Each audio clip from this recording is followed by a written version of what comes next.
The headlines and see what the papers are saying in Nigeria this morning. Most of them are talking about almost the same thing because of the nature and the weight of what is going on in parts of the country. Now, I have with me Leadership and Communication Strategist, Dr. John, with me in the studio, as well as Public Affairs Analyst, Shijibumi Adebi Bennett. Gentlemen, good morning.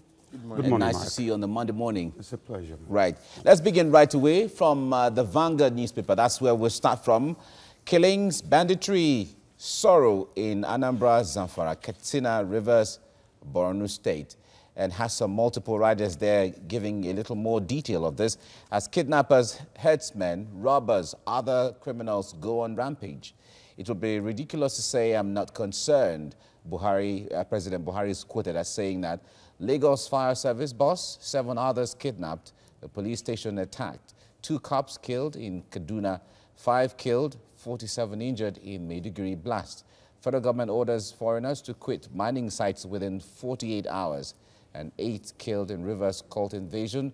Bayelsa local government boss, dad abducted rather. All right, from the Vanguard, let's go to the Daily Sun.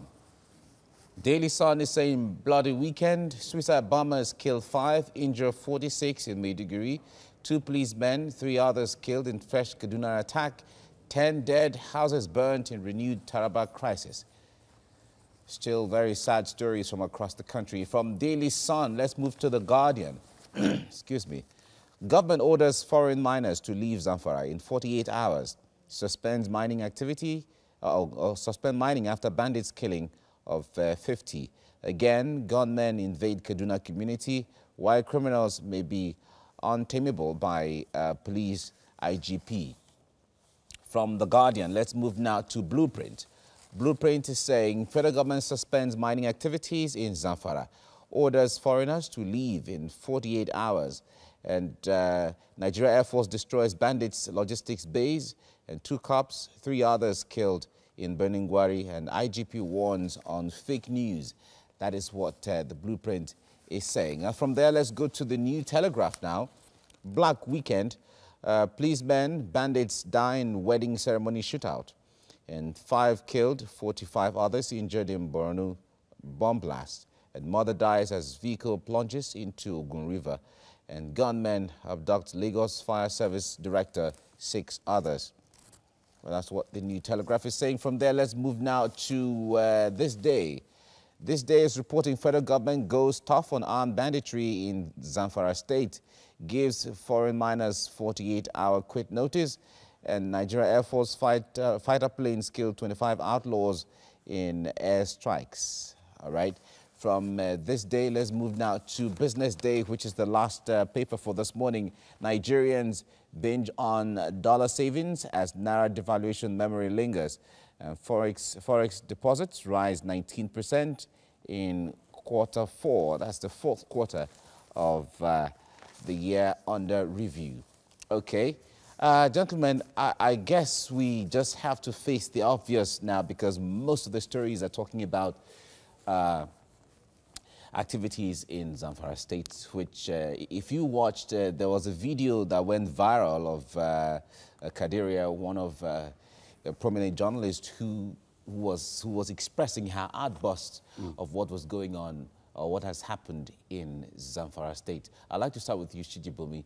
What do you make of this? Let's start from the fact that the federal government is giving 48 hours or 48-hour quit notice to foreign miners.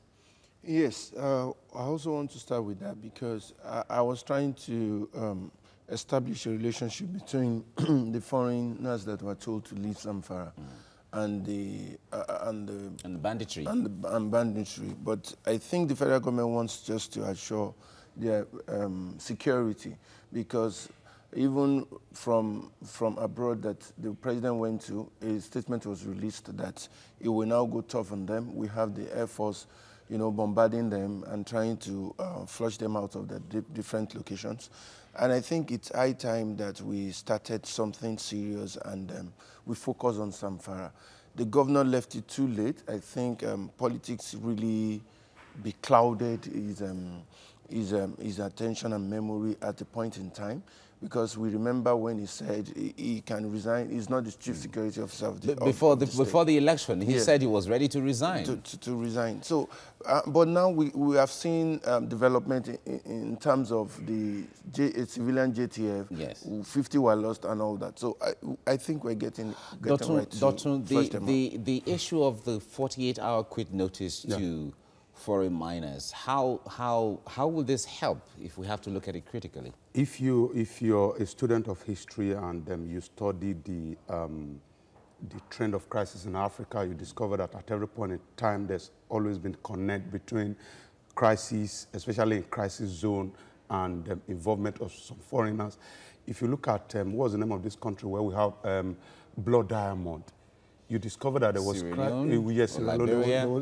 There was serious crisis that was traced to actually the involvement of some foreigners in mining business. So if you look at it, but there hasn't been any direct intelligence or statement, open statement to say there's a link between. You cannot tell whether there's an intelligence. All you can say is that there's no statement to that effect. Okay. But for the police to have come out and say, oh, this is what we want to do at this point in time, I believe seriously that there should be a connect, that there should be an intelligence revelation as to that. But again, I also want to quickly talk about the fact that the federal government, the president is saying that it would be ridiculous to say that he's not concerned as a person.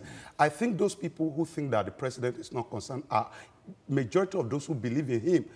And this is why I say so. If you have a former general as your president and things like this are happening, then you want to say, are you really concerned? Because that is your area of strength.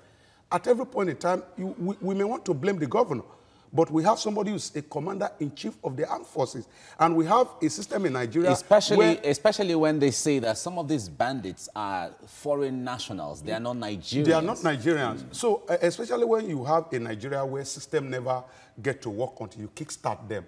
And who wants to kickstart our system? It's the president, whether we like it or not. So I think the federal government still needs to do more. All right. Yeah. For most all of the papers in Nigeria to dwell on this, it tells how very serious these issues are. We have to leave it here for now, but I know this discussion is going to continue. This debate is going to continue for the rest of the week.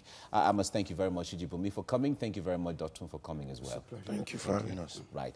You're watching TVC Breakfast, and we're streaming live on YouTube. You can connect with us on Twitter using the hashtag TVC Breakfast.